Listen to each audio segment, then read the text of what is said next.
दोस्तों नमस्कार, स्वागत है आप सभी का देश नीति पर।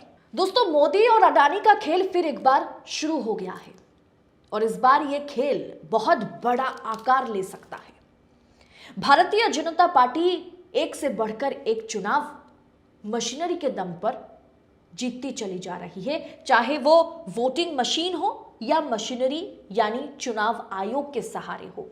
बीजेपी एक से बढ़कर एक चुनाव राज्य एंड केंद्र प्रकरण जीतती चली जा रही है और मोदी और अडानी के बीच संबंध और गहराता चला जा रहा है। एक से बढ़कर एक प्रोजेक्ट अडानी को फिर से मोदी सरकार सौंपती चली जा रही है। विपक्ष ने साफ तौर पर कह दिया, अडानी महाघोटाले का उजागर होगा, इस मुद्दे पर सदन में हंगामा होगा, हम इस पर बात करेंगे, तभी जाकर के सदन हम चलने देंगे। राहुल गांधी अडानी के मामले में सदन से दूरी बना के रखे हैं क्योंकि सदन में अडानी के मुद्दे पर बात करने की परमिशन नहीं दी जा रही है। आखिर वजह क्या है? अडानी के खिलाफ अमेरिका में तांडव मचा हुआ है, तहलका मचा हुआ है। अडानी के खिलाफ मामला चल रहा है अमेरिका में, उन पर गंभीर आरोप लगाए जा रहे हैं और उसी ग्रुप को, उसी व्यक्ति को हमारे देश में सरकारी प्रोजेक्ट पे प्रोजेक्ट सरकार दे रही है। वजह क्या है? और इस पर सरकार चुप्पी साध कर बैठी हुई है। सुप्रीम कोर्ट, हायर अथॉरिटीज इस पर बात करने को राजी नहीं है। सुप्रीम कोर्ट तक मामला अगर पहुंचता भी है तो उसे रफा दफा कर दिया जाता है। अडानी को बचाने की कोशिश पहले भी की गई है और अब भी की जा रही है, लेकिन सेठ और साहिब के बीच का यह रिश्ता, वानखेड़े जी से हम जानने की कोशिश करेंगे कि आखिर देश को क्यों अडानी के हाथ में फिर एक बार मोदी जी जो है वो सौंपना चाह रहे हैं। आखिर सेठ और साहिब के बीच इस बार की डीलिंग क्या हुई है, क्या डील पक्की हुई है, जानेंगे। इस पर बड़ा खुलासा देश नीति पर होगा, खुद वरिष्ठ पत्रकार अशोक वानखेड़े जी करेंगे। तो बिना देर करे सीधा वानखेड़े जी का रुख करती हूँ। तो वानखेड़े जी, स्वागत है आपका देश नीति के मंच पर फिर एक बार हमारे साथ जुड़ने के लिए। वानखेड़े सर, अडानी का मामला फिर एक बार तूल पकड़ लिया है। विपक्ष इस बात पर नाराज है और ये डिमांड कर रहा है कि अडानी महाघोटाले पर जब तक ना इस मुद्दे को सदन में उठाया जाएगा, हम सदन का बॉयकॉट करते हैं, हम बातचीत नहीं करेंगे। तो दो खबरें अडानी से रिलेटेड ये भी आई है कि यूएस फेडरल लॉ में अडानी पर धोखाधड़ी का बहुत बड़ा आरोप लगाया गया, जिसे लेकर के विपक्ष के तमाम सांसद, जिसमें महुआ मैत्रा भी है, इस मुद्दे को उठा रही है। दूसरी तरफ हमारे देश में मोदी जी जो है वो हर चीज, या सरकार जो है हर चीज तेरे नाम की तरह अडानी के नाम पर करते चले जा रहे हैं। अब ऐसे में 34,000 करोड़ का जो ट्रांसमिशन चार्ज है उसे माफ कर दिया गया और उसके बाद आंध्र प्रदेश के साथ डील पक्की हो गई और मुनाफेदार डील हुई। तो क्या फिर एक बार अडानी ही सरकार चलाने वाले हैं? क्या लगता है आपको? अडानी के मुद्दे पर कहीं पर बातचीत होगी भी, क्योंकि ये बहुत बड़ा मुद्दा है। नहीं, देखिए, ये सरकार अडानी पे बात नहीं करेगी क्योंकि ये सरकार के पास बताने के लिए कुछ नहीं है। सरकार जितनी अडानी पे बात करने का प्रयास करेगी उतनी सरकार फंसेगी। अब आप में ये दोनों 34,000 करोड़ का जो बताया आपने, और जो अमेरिकन फेडरल एजेंसी ने जो लगाए हैं चार्जेस और जो वारंट निकाला है, उसके बारे में बता रहा हूँ। हुआ है कि एक कंपनी बनी अडानी ग्रीन्स, और उस कंपनी ने ये तय कर लिया कि नॉन रिन्यूएबल एनर्जी में काम करना है, सोलर एनर्जी, पवन, विंड एनर्जी, सोलर एनर्जी, इस पर। और उसके साथ उन्होंने एक और कंपनी के साथ टाइप किया, एज्योर पावर, और ये दोनों कंपनियां न्यूयॉर्क में लिस्टिंग हुई और इन्होंने अमेरिकन निवेशकों से पैसा लेना शुरू कर दिया। हमारे भारत जैसा स्थिति नहीं है कि अडानी जी की सरकार है तो इसका मतलब सेबी में कुछ भी हो जाए तो अडानी जी को कुछ नहीं हो। वहां अमेरिकन एजेंसियां बहुत आंखों में तेल डाल के देखती है कि हमारे अमेरिका से जो पैसा उठा रहा है मार्केट से, जो निवेशकों से पैसा ले रहा है, वो कितना ईमानदार है। तो जब उन्होंने देखा कि गवर्नमेंट ऑफ इंडिया की जो सोलर पावर कॉर्पोरेशन है, गवर्नमेंट ऑफ इंडिया का solar energy corporation of India, इसने एक 12 गीगावाट का प्रोजेक्ट के लाइसेंसेस दिए अडानी को। तो ग्रीन एनर्जी के पास इतना लाइसेंसेस थे कि हम पावर जनरेट करेंगे 12 गीगावाट। लेकिन जब आदमी पैसा लगाता है तो पूछता है कि ये पावर कौन खरीदेगा तुमसे, तुम्हें देश में खरीदेगा, कौन खरीदेगा, कोई एग्रीमेंट वगैरह। तो इनके ऊपर प्रेशर था कि अमेरिका में हमको ये बताना है कि हमारे पावर के एग्रीमेंट हो रहे हैं, सरकारें खरीद रही है। तो इन्होंने, जो फेडरल एजेंसी ने जो इन्वेस्टिगेट किया है, उसमें उन्होंने आरोप लगाया कि करीब करीब 2-2.25 करोड़ की रिश्वतें दी गई है, और उसमें से 1800 करोड़ की, मतलब 1750 करोड़ की रिश्वत अकेले आंध्र प्रदेश में दी गई। अब आंध्र प्रदेश ने 25 साल के लिए अडानी ग्रीन्स और एजुर पावर से 1700 करोड़ यूनिट खरीदने का एग्रीमेंट किया। लेकिन ये एग्रीमेंट कब किया? एग्रीमेंट उन्होंने तब किया जब गवर्नमेंट ऑफ इंडिया का जो solar energy corporation of India है, इन्होंने आंध्र प्रदेश सरकार को कहा कि आप ये खरीदी करो। इसके लिए हम एक काम करते हैं, ये जो ट्रांसमिशन चार्जेस होते हैं, ट्रांसमिशन चार्जेस क्या है कि एक राज्य से जब बिजली दूसरे राज्य जाती है तो कैसी जाएगी? ट्रक से तो नहीं जाएगी, वो जाती है वायर से, केबल से। और ये केबल का जो पूरा नेटवर्क है, ग्रिड है, ये केंद्र सरकार का है।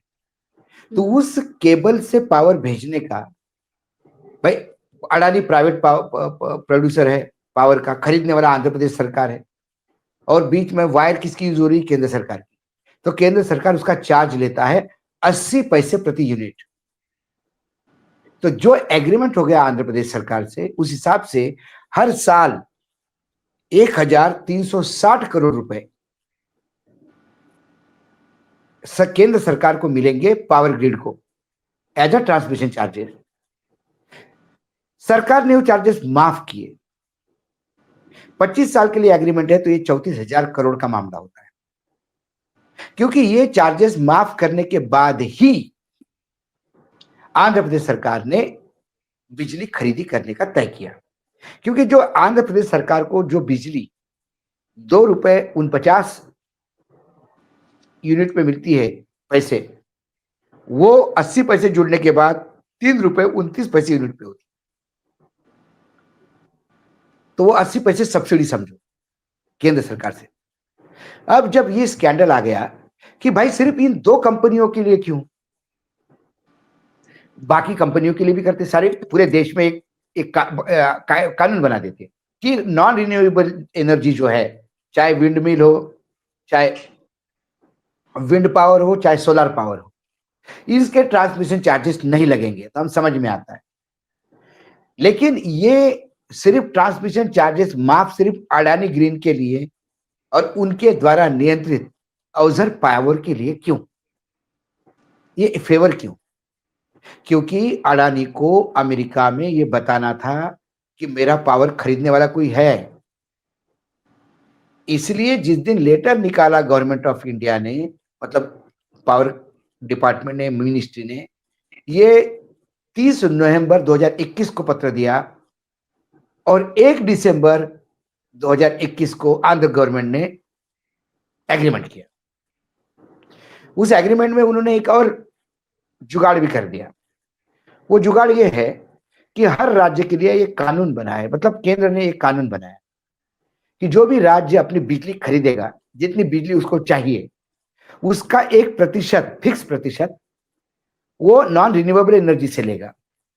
उदाहरण के तौर पे यदि दिल्ली को 100 यूनिट बिजली चाहिए, तो दिल्ली 100 यूनिट बिजली खरीदी करेगी, तो उसमें यदि 5% का क्लॉज है, तो 5% बिजली सोलार और विंड पावर की होगी, ताकि एनवायरमेंट प्रोटेक्शन के लिए मदद मिले।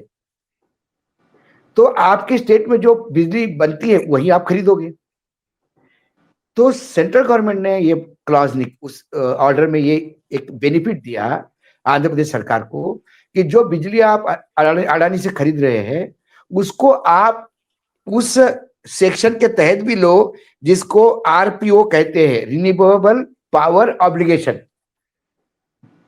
ये हमारा दायित्व है, ऑब्लिगेशन है कि हम रिन्यूएबल पावर खरीदे। वो जो क्लॉज है वो भी अडानी में ही समाहित कर दो। अडानी से खरीद लिया तो वो भी आप समझ लो, वो भी खरीद लिया आपने। अब अडानी के तरफ जब ये आरोप लगे तो अडानी जी ने एक क्लेरिफिकेशन दिया, और वो कोई गलत नहीं।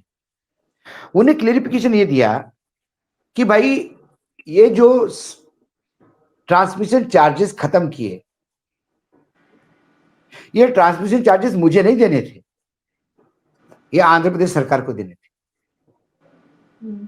तो ये मुझे मदद नहीं हुई, आंध्र प्रदेश सरकार को मदद हुई। ये तो लेवल प्लेइंग फील्ड होना चाहिए। जो आंध्र प्रदेश में बिजली उत्पादन करता है और जो गुजरात में बिजली उत्पादन करता है, वो जब आंध्र प्रदेश में बेचने जाता है तो उसको बराबरी का एक चांस मिलना चाहिए, इसलिए ट्रांसमिशन चार्जेस कम किए। फिर ये सभी लोगों को करना चाहिए। अब लेवल प्लेइंग फील्ड की बात करने वाले अडानी जी को एक मेरा दूसरा सवाल कि अडानी जी ये बताए कि आप पावर प्रोजेक्ट गुजरात में लगा रहे हैं, आपको एम्प्लॉयमेंट जनरेट गुजरातियों के लिए कर रहे हैं, जो पावर बेचोगे जिस पे जीएसटी लगेगा वो गुजरात की इनकम होगी, बिल्कुल। सारी चीजें गुजरात को मिलेगी। और लेवल प्लेइंग फील्ड के नाम पे आप गुजरात से जाके आंध्र प्रदेश में बिजली बेचोगे और कहोगे इससे अच्छा फिर आंध्र प्रदेश अपने ही घर में प्रोजेक्ट लगाए, अपने आंध्र प्रदेश में ही प्रोजेक्ट लगाएगा। या बोलेगा आपको 1,700 करोड़ यूनिट चाहिए बिजली, तो आप हमारे यही प्रोजेक्ट लगाओ ना, यहीं से ही दो, ताकि हमारे एम्प्लॉयमेंट जनरेट होगा, हमको टैक्सेस मिलेंगे। मतलब एक गाय ऐसी जगह बंधी हुई है कि जिसका मुंह आंध्र प्रदेश में है और दूध गुजरात में देती है, खाना खिला रहा है आंध्र प्रदेश। ये लेवल प्लेइंग फील्ड नहीं है, ये मक्कारी है। गवर्नमेंट ऑफ इंडिया क्या अडानी के लिए मार्केटिंग करती है? अडानी का माल बिक नहीं रहा, महंगा पड़ रहा है, तो अच्छा हम हमारे पैसे कम करते हैं। कौन है भाई? सर ये बात तो फिर ऐसी हो गई ना कि अडानी के लिए स्टार प्रचारक जो है वो बीजेपी की सरकार है, मोदी की सरकार है। मार्केटिंग प्रचारक नहीं, मार्केटिंग एजेंसी है। Government of India has turn a marketing agency for Adani group. आपका माल आंध्र प्रदेश लेने को तैयार नहीं क्योंकि ट्रांसमिशन चार्जेस लगते हैं, चाहे हम हमारे चार्जेस खत्म करेंगे। आंध्र प्रदेश जी अब तो लोगे ना। ये जो 34 हजार करोड़ है वो किसका पैसा है? अदिति जी, आपका मेरा पैसा है, हमारा पैसा है। और सरकार ऊपर से विपक्ष के सवाल पर जवाब देने को भी बच रही है, और बच रही है, कई सालों से बचती आ रही है। बिल्कुल। या सरकार कहे कि ये भाई अडानी के लिए नहीं, सभी के लिए किया है हमने, सिर्फ अडानी के लिए ट्रांसमिशन चार्जेस माफ, और बाकी दूसरी कोई प्रोजेक्ट आए तो उसके लिए पूरे चार्जेस है। कुल मिला के कई ऐसी चीजें होगी, एक एक चीज निकल के आ रही है, और वो देखने के बाद लगता है कि ये सरकार किसके लिए काम कर रही है। Government for the people, of the people, by the people है, और government by the people, for the Adani, of Modi ji, ये है। लेकिन सर ये पहली मर्तबा नहीं हुआ ना, इससे पहले पिछले 2 साल से हम देख रहे हैं जब अडानी का हर बार ये हो रहा है, और हर बार सवाल उठा रहा है विपक्ष। विपक्ष के सवालों का जवाब नहीं देते, और फिर ये कहते कि अडानी के ऊपर आप आरोप इसलिए लगाते हैं कि आप देश के विकास के खिलाफ हैं। ये कौन सा विकास है कि जहां 54 लाख करोड़ से कर्जा 205 लाख करोड़ हो गया? कौन सा विकास है? रुपया लगातार गिर रहा है। रुपया संभालने के लिए आपने अपना फॉरेन रिजर्व का 16% reservation, 16% of reserve currency, 116 billion American dollar जो है उसको बेचना पड़ गया। हाँ, ताकि आप संभाल पाए, फिर भी नहीं संभला है। महंगाई पीक पे है, अखबार कह रहे, एजेंसियां कह रही।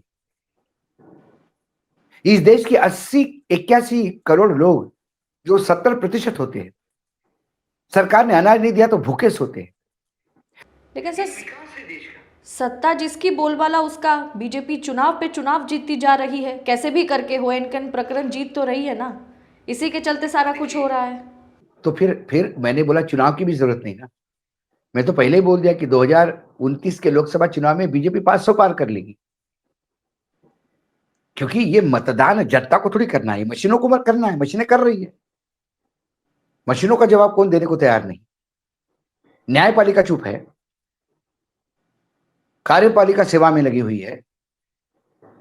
जी सर, मेरा मेरा अगला सवाल न्यायपालिका को लेकर के भी है, क्योंकि अडानी का मुद्दा हमने देखा कि सुप्रीम कोर्ट तक पहुंचा। सेबी जिन्होंने जांच करी वो बाद में कहीं ना कहीं आरोपी सेबी खुद इसमें इन्वॉल्व पाई गई, जिसका माधवीपुरी बुच सवालों के घेरे में है। कमेटी बनाई गई लेकिन कुछ हल नहीं निकला। मामला बनता है, मुद्दा बनता है, फिर उसके ऊपर मिट्टी डल दिया जाता है।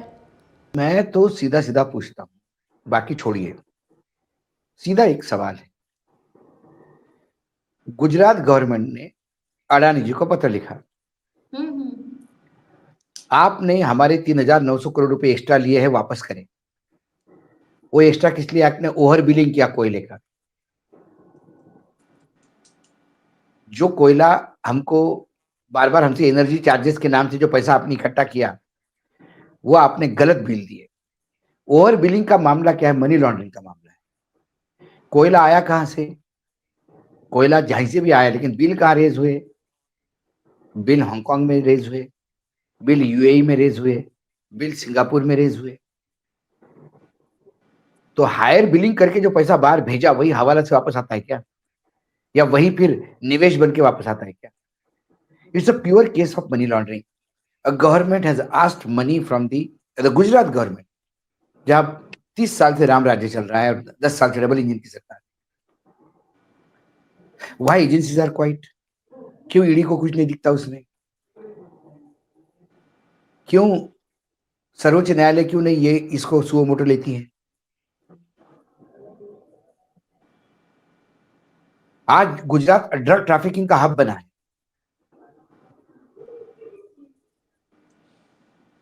कौन है खिलाड़ी बड़े इसमें? हम सिर्फ चिंता व्यक्त करेंगे या देश को बर्बाद होते हुए दिखाएंगे? कुल मिला के चुनाव जीतना, कैसे जीते जाते चुनाव? जितने वोट पड़े उससे 5 लाख ज्यादा वोट गिने गए महाराष्ट्र में।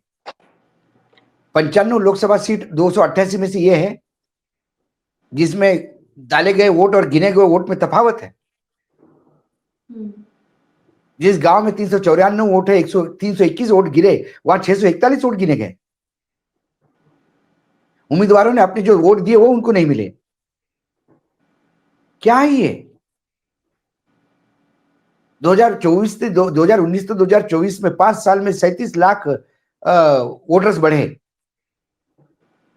और 2024 के लोकसभा और 2024 के विधानसभा 4 महीने में 47 लाख वोटर्स बढ़े। क्या बाहर के राज्यों को आधार कार्ड ला के वोटर बनाए क्या? यहां क्या है? ये स्टैटिस्टिक हमारा नहीं है, सरकार का है। क्या ये लोकतंत्र है? ये दुर्भाग्य है कि लोकतंत्र की जो आत्मा होती है वो चुनाव है, और चुनाव कराने का काम चुनाव आयोग का है, जिससे सबसे ज्यादा प्रामाणिकता की उम्मीद करते हैं। लेकिन वहां सवाल पूछने पे एक ही जवाब मिलेगा, कुछ तो लोग कहेंगे, लोगों का काम है कहना। छोड़ो इन बेकार की बातों में, क्या करें? तो सर, ये साहब और सेठ, जी, साहब और सेठ जो धंधा कहीं ना कहीं चला रहे हैं, क्या ये इसी तरह चलता रहेगा? क्योंकि 14 में घोटाले के खिलाफ लड़ाई करके ही मोदी जी सत्ता में आए थे, और अभी शायद सबसे ज्यादा करप्शन खुल्लम खुल्ला चल रहा है, लेकिन कोई कुछ कर नहीं पा रहा। मेरा फिर से एक सवाल है, 2014 के जो घोटाले हैं 10 साल हो गए, 10 साल के बाद ये तीसरी टर्म आपकी चालू हो गई है। आपने उस 2014 के घोटालों का क्या किया? कहां है वो घोटाले? 10 साल में उन घोटालों को उजागर क्यों नहीं कर पाए? जिनको आपने सबसे ज्यादा करप्ट कहा, जिनको जेल में भेज के चक्की पिसवाने की बात कही, उन्हें आप उप मुख्यमंत्री बनाते हैं महाराष्ट्र में। कौन सा भ्रष्टाचार और कौन सी घोटाले की बात करते हैं? घोटाला, भ्रष्टाचार, ये सब पासवर्ड है सत्ता में आने के, और सत्ता में आने के बाद फलने फूलने के दूसरे यही पासवर्ड फिर फलने फूलने के काम आते हैं, भ्रष्टाचार और व्यभिचार, और वही चल रहा है। सरकारें बदलती है, लोग आते हैं जाते हैं, सामान्य इंसान के जीवन में क्या फर्क पड़ता है। एक पॉलिटिकल सटायर करके, पॉलिटिक्स पे एक सटायर, मराठी में एक फिल्म आई थी सिंहासन, कभी आदित्य जी देखना, क्योंकि आप पॉलिटिकल एनालिसिस करती है। बेहतरीन फिल्म थी वो, ब्लैक एंड व्हाइट।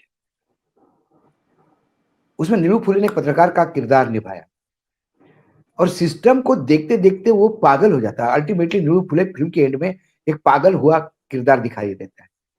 उसमें एक सीन है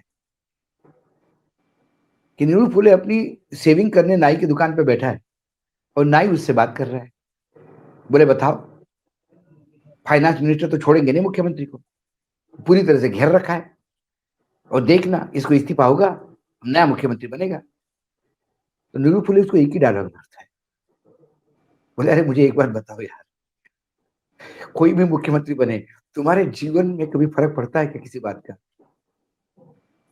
बोला नहीं, वो बात तो सही है, हमारे को कुछ नहीं फर्क पड़ता। बोला फिर क्यों चिंता करते हो, तुम तो अपना काम करो। तो एक सामान्य इंसान को, इस देश के किसान मजदूर को क्या फर्क पड़ता है सरकार में कोई भी आए, उसके जीवन के भोग तो वो भोग ही रहा है। तो फिर अडानी और मोदी का ये जो किस्सा है ये तो फिर अमर है, चलता ही रहेगा जब तक बीजेपी सरकार में है, सत्ता में है। एक संस्कृत में सुशोभित है, अति सर्वत्र वर्जिते। अति जब हो जाता है तो वो घड़ा फूटता है। बांग्लादेश में ऐसा ही हुआ, लगातार एक ही पार्टी चुनाव जीतती रही, विपक्ष को जेल में डालती रही, कोई किसी की सुनवाई नहीं। जब आप विपक्ष को कमजोर करेंगे तो वो विपक्ष की खाली जगह पे जन विद्रोह उभरेगा। राजनीतिक दलों की जगह लोगों का आंदोलन लेगा, और उसके आगे फिर आपका सैन्य शक्ति, आपकी पुलिस शक्ति, आपकी एजेंसियां, आपके पैसे का पावर कोई काम नहीं करता। जी वानखेड़े जी, बहुत बहुत शुक्रिया आपका देशनीति के मंच पर आने के लिए, और ऐसे तमाम मुद्दों पर हम सवाल ही उठा सकते हैं, बातचीत कर सकते हैं, लोगों के सामने आईना दिखाने का काम ही कर सकते हैं। बाकी ये सरकार का ही काम है कि अडानी पर कहीं ना कहीं एक्शन फिलहाल तो सरकार लेने से रही, लेकिन कभी अगर दबाव बढ़ता रहा तो ज़रूर कुछ ना कुछ होगा। चलिए, बहुत बहुत शुक्रिया देशनीति के मंच पर सर आने के लिए, धन्यवाद आपका।